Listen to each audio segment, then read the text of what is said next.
¿Y si te dijera que una simple carta, con la tinta casi borrada por el tiempo, podría cambiar todo lo que crees saber sobre los héroes más grandes de la cristiandad?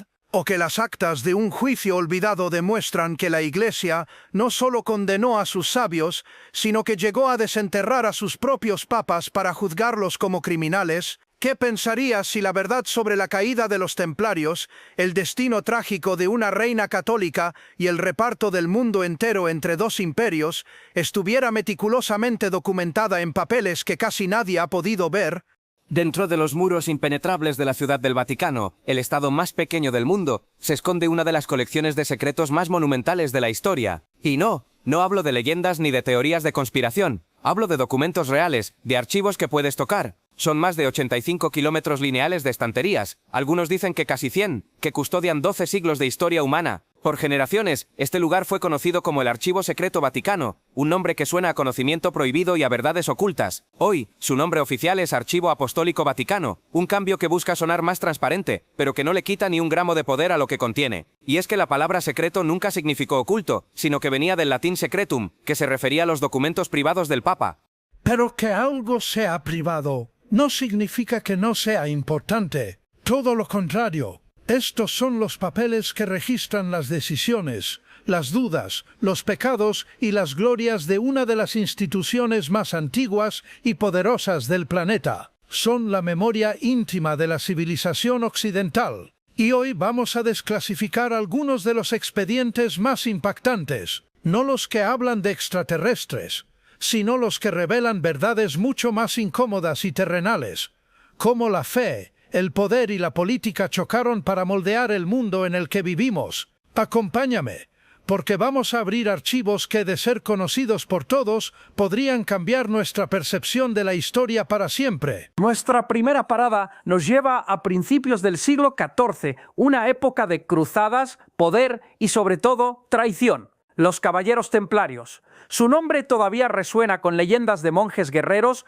guardianes de reliquias y dueños de una riqueza incalculable. Nacieron para proteger a los peregrinos en Tierra Santa, pero se convirtieron en una de las organizaciones más influyentes de la cristiandad. Y claro, tanto poder y tanta riqueza atrajeron la envidia, especialmente la de un hombre, el rey Felipe IV de Francia. Ahogado en deudas, muchas de ellas con los propios templarios. Felipe montó una de las redadas más brutales de la historia. El viernes 13 de octubre de 120, cientos de templarios fueron arrestados en toda Francia y sometidos a torturas atroces. La acusación oficial: herejía. Se les acusó de escupir en la cruz, negar a Cristo y adorar a un ídolo pagano llamado Baphomet. La historia que ha llegado hasta hoy es que el Papa Clemente V, presionado por el rey francés, condenó a la orden, la disolvió y dejó que su último gran maestre, Jacques de Molay, ardiera en la hoguera.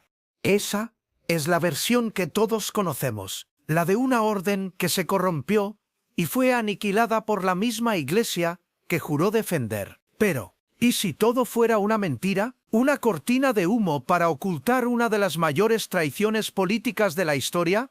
Durante siglos, nadie lo cuestionó, pero en 2001, la historiadora Bárbara Frale, revisando documentos en el Archivo Vaticano, se topó con algo extraordinario, un pergamino que había sido mal archivado en el siglo XVII y olvidado durante 400 años. Hoy lo conocemos como el Pergamino de Chinon. Este documento, fechado en 138, no es otra cosa que las actas de la investigación del propio Papa a los líderes templarios, y lo que revela es dinamita histórica. El pergamino demuestra que el Papa Clemente V interrogó personalmente a los líderes, incluido Jacques de Molay, y concluyó que no eran herejes. Sí, habían admitido bajo tortura haber renegado de Cristo, pero explicaron que era un ritual de iniciación, diseñado para simular la humillación que sufrirían si eran capturados por los sarracenos, un entrenamiento para fortalecer su fe en el peor escenario posible. El Papa entendió el contexto, aceptó su arrepentimiento y, en secreto, les concedió la absolución. Los declaró libres de herejía.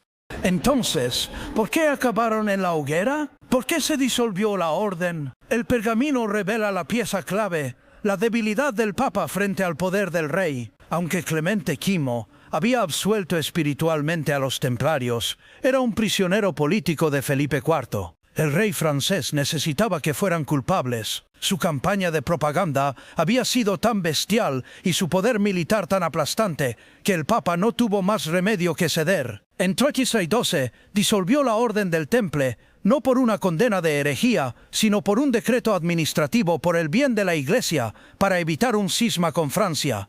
El pergamino de Chinon le da la vuelta a la tortilla. Los herejes no fueron los templarios. Fue el poder secular el que aplastó al espiritual. El Papa sabía que eran inocentes, pero sacrificó a su orden de caballeros más leal para calmar a un rey codicioso. Este documento es el testimonio de cómo la política y el dinero pueden corromper la justicia.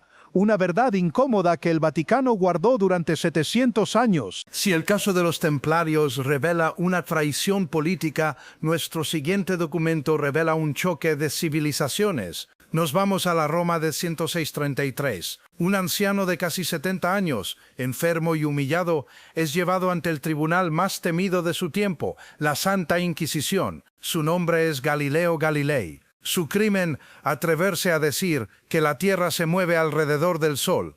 El expediente de su juicio, guardado íntegramente en el archivo apostólico, es uno de los documentos más estudiados de la historia. Leerlo es asomarse al abismo que se abrió entre la fe dogmática y la razón empírica, un abismo que sigue temblando hoy. Todo empezó con Copérnico, que propuso el modelo heliocéntrico, pero fue Galileo, con su telescopio, quien puso las pruebas sobre la mesa. Vio las lunas de Júpiter, demostrando que no todo giraba alrededor de la Tierra. Vio las fases de Venus, algo que solo tenía sentido si Venus giraba alrededor del Sol. La evidencia era abrumadora, pero el modelo geocéntrico, con la Tierra en el centro de todo, llevaba siglos siendo el dogma de la Iglesia. La Iglesia, en plena contrarreforma, no podía permitirse que se cuestionara su autoridad. En 1616, el Santo Oficio declaró la idea del heliocentrismo falsa y contraria a la Sagrada Escritura, y le advirtió a Galileo que no la defendiera.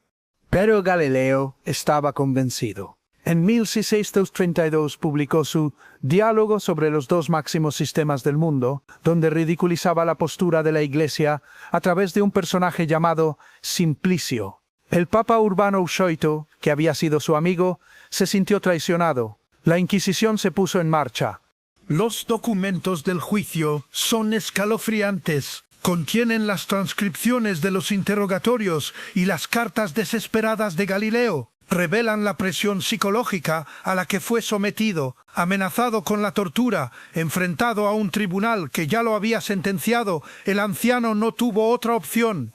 El 22 de junio de 1663, Galileo se arrodilló y apuró.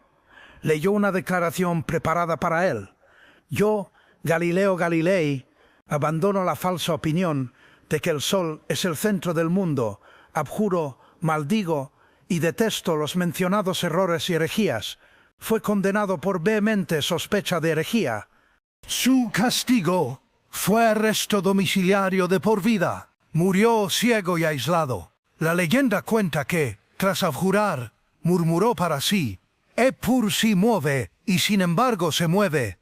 El expediente de Galileo es el símbolo de un divorcio trágico. La Iglesia, por miedo a perder el control en la tierra, intentó detener el movimiento de los cielos, creando una herida que tardó más de 350 años en empezar a sanar. En 1992, el Papa Juan Pablo II finalmente admitió que los teólogos de la época se habían equivocado. Pero el documento sigue ahí, un recordatorio de que ninguna institución tiene el monopolio de la verdad. Hemos visto traiciones y choques científicos, pero este documento va más allá. No describe el mundo, lo reclama, lo divide y lo regala. Un simple papel que trazó una línea imaginaria en el mapa y desató siglos de conquista y explotación. Hablamos de la bula Inter Caetera. Viajamos a 1293. Colón acaba de volver de su primer viaje con noticias de un nuevo mundo. Las dos superpotencias navales de la época, España y Portugal, están a punto de declararse la guerra por el control de esas nuevas tierras. Como el Papa era el árbitro supremo de los reyes cristianos, ambos acuden a él. Y el Papa en ese momento era el español Rodrigo Borgia, mejor conocido como Alejandro VI, una de las figuras más polémicas que jamás se han sentado en el trono de San Pedro. En una serie de decretos, Alejandro VI tomó la decisión más geopolítica que se puede imaginar. La más famosa de ellas, la bula Inter Caetera, es asombrosa. En ella, el Papa, como representante de Cristo en la tierra, le otorga a los reyes católicos de España el dominio sobre todas las tierras descubiertas y por descubrir al oeste de una línea trazada de polo a polo a 100 leguas de las Islas Azores. Pensemos en la audacia. Un tipo en Roma, con una pluma y un sello, regalando continentes que nadie en Europa sabía que existían. La justificación, la evangelización. La bula decía que se concedían estas tierras a España con la condición de que convirtieran a los pueblos indígenas al catolicismo. Era un mandato divino para la expansión imperial.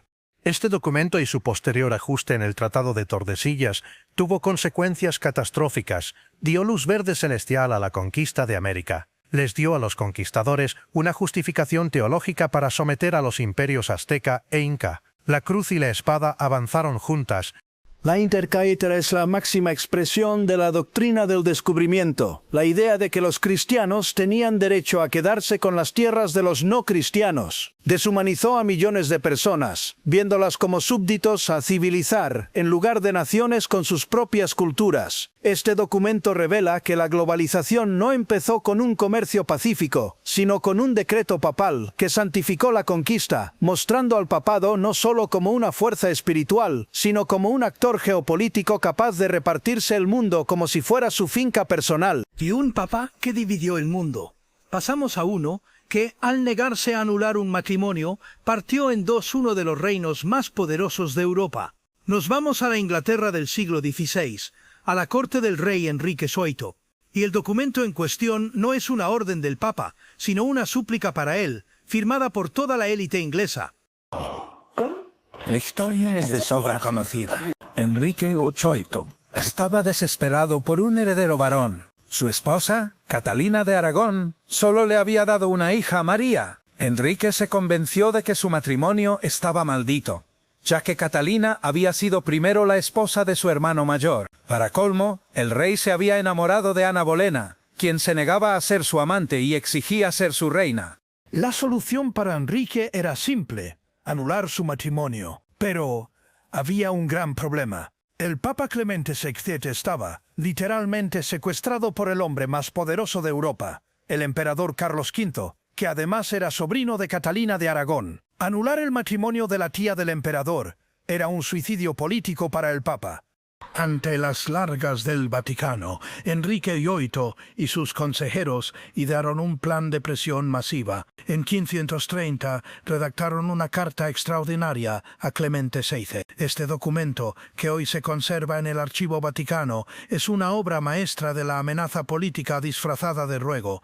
La carta llevaba las firmas de 83 de las figuras más importantes de Inglaterra, arzobispos, duques, condes, y de ella colgaban 81 imponentes sellos de cera roja. En ella le advertían al Papa de las terribles consecuencias si no concedía la anulación. Hablaban del peligro de una guerra civil. La frase final era una amenaza clara.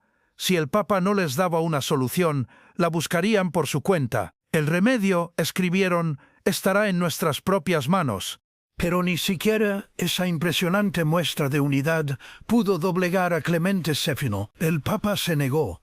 La respuesta de Enrique fue sísmica. Cumplió su amenaza. Si Roma no le daba el divorcio, él se divorciaría de Roma. Se declaró jefe supremo de la Iglesia de Inglaterra, disolvió los monasterios y se casó con Ana Bolena. La petición de 1530 es el documento que marca el punto de no retorno, el último intento de Inglaterra de resolver su crisis dentro de la Iglesia católica. Su fracaso desencadenó el cisma anglicano, un recordatorio de que los grandes cambios de la historia a menudo nacen de los deseos y debilidades más humanas. Hemos visto documentos que movieron ejércitos y rompieron reinos, pero algunos de los secretos más profundos del archivo no son geopolíticos, sino intensamente personales. Son susurros del alma, y este es uno de ellos. La última carta de María Estuardo, reina de Escocia, escrita solo unas horas antes de su ejecución. La vida de María fue una tragedia. Reina de Escocia, reina de Francia por un tiempo, y con una fuerte reclamación al trono de Inglaterra. Su vida fue una espiral de intriga y conflicto. Como católica en una Escocia cada vez más protestante y prima de la reina protestante Isabel I de Inglaterra, María se convirtió en el centro de todas las conspiraciones. Tras ser forzada a abdicar en Escocia, huyó a Inglaterra buscando la protección de su prima Isabel. En lugar de eso, encontró 19 años de cautiverio. Finalmente, fue implicada en un complot para asesinar a Isabel y condenada a muerte. La noche del 7 de febrero de 1187, sabiendo que sería decapitada a la mañana siguiente, María escribió su última carta al Papa Sixto V. Esa carta, en su elegante caligrafía, se encuentra hoy en el Archivo Vaticano. Leerla es sobrecogedor. No escribe una reina, sino una mujer enfrentando su muerte. Declara su fe inquebrantable, afirmando que su verdadero crimen a los ojos de sus enemigos era ser católica. Se presenta no como una traidora, sino como una mártir. Me han dicho que debo morir, escribe, y me han negado un sacerdote, pero os doy mi palabra de que muero católica, firme en mi fe. También ruega al Papa que se asegure de que sus sirvientes reciban los salarios que les debe. Un acto final de compasión. A la mañana siguiente, caminó hacia el cadalso. Se dice que debajo de su vestido negro llevaba un vestido interior de terciopelo rojo, el color litúrgico del martirio. Este documento es una reliquia. Es la voz de una de las figuras más trágicas de la historia en su momento más vulnerable y a la vez más digno. El archivo, al preservar esta carta, no guarda un secreto de Estado, sino el testamento íntimo de una conciencia. Un recordatorio de que detrás de las grandes luchas por el poder siempre hay seres humanos. Dejamos la tragedia personal para adentrarnos en la catástrofe colectiva del siglo XX. Este expediente es, quizás, el más doloroso.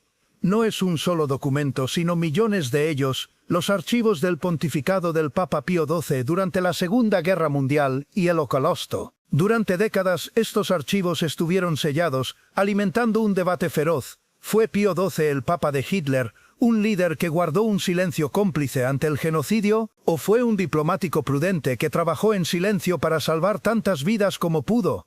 La controversia siempre ha girado en torno a su silencio público. Mientras millones de judíos eran asesinados, Pío XII nunca condenó explícita y públicamente al régimen nazi. Sus críticos dicen que una condena moral contundente podría haber salvado innumerables vidas y que su silencio fue un fallo moral histórico. Sus defensores, en cambio, argumentan que una condena pública habría provocado una represalia brutal de Hitler contra los católicos y habría acabado con los esfuerzos de la Iglesia para esconder judíos.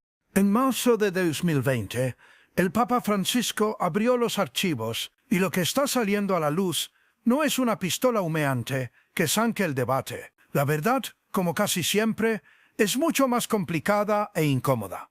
Por un lado, los documentos confirman que el Vaticano sabía todo sobre el Holocausto y desde el principio. Hay informes detallados de toda Europa describiendo las deportaciones masivas y el horror de los campos. Un informe de 1942 ya describe explícitamente el asesinato de judíos en hornos en Varsovia. No hay duda, el Vaticano sabía. Por otro lado, los documentos también revelan una red de ayuda encubierta.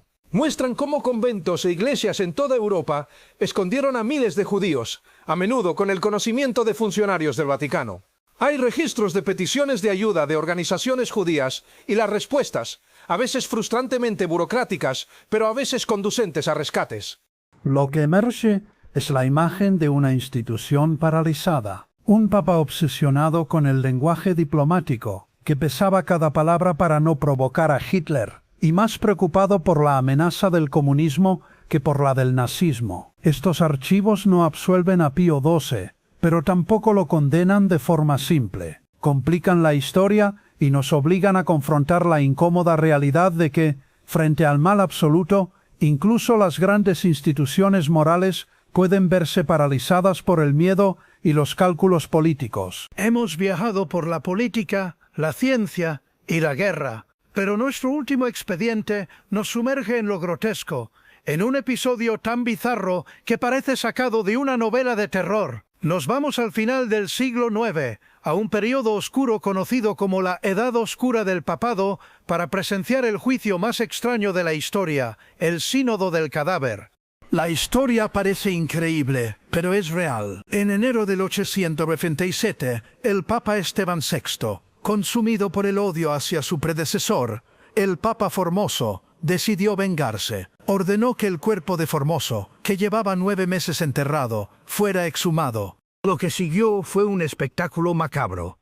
El cadáver en descomposición de Formoso fue vestido con las ropas papales, sentado en un trono en la Basílica de Letrán y sometido a un juicio póstumo.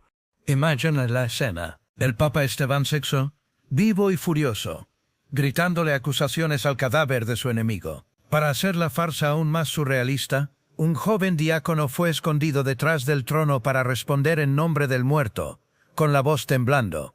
Como era de esperar, Formoso fue declarado culpable. Su papado fue anulado, sumiendo a la Iglesia en un caos administrativo. Pero el castigo no terminó ahí. Al cadáver le arrancaron las vestiduras y le cortaron los 3 dedos de la mano derecha con los que había dado las bendiciones. Luego, su cuerpo fue arrastrado por las calles de Roma y arrojado al río Tíber.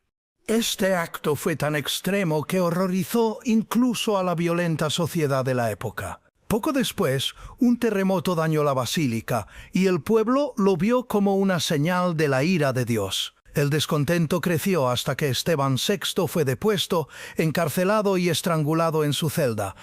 El registro de este evento es quizás el secreto más vergonzoso del Vaticano. No revela una verdad que cambie la teología, sino algo más fundamental, que la institución más sagrada de Occidente puede caer en la barbarie más absoluta. Es la prueba de que el poder, incluso el espiritual, corrompe, y que la santidad de un cargo no es un escudo contra la locura y el odio de quienes lo ocupan. Desde la traición a los templarios hasta el juicio macabro de un papa muerto, desde el decreto que dividió el planeta hasta el susurro final de una reina mártir, los documentos del Archivo Apostólico Vaticano nos cuentan una historia mucho más compleja y fascinante que cualquier teoría de conspiración. Nos enseñan que la historia nunca ha sido un cuento de hadas, sino una trama sangrienta de fe y ambición, de piedad y pecado. Revelan que detrás de los muros sagrados, la Iglesia ha sido moldeada por las pasiones y debilidades profundamente humanas. Estos no son solo papeles viejos y polvorientos, son el ADN de nuestro mundo, las cicatrices de nuestra historia, y nos demuestran que la verdad rara vez es blanca o negra, sino que se encuentra en los infinitos matices de gris que llenan esos kilómetros de estanterías. Ahora te pregunto a ti, ¿cuál de estos secretos te ha impactado más? ¿Crees que hay otras verdades aún más incómodas esperando a ser descubiertas en esos archivos?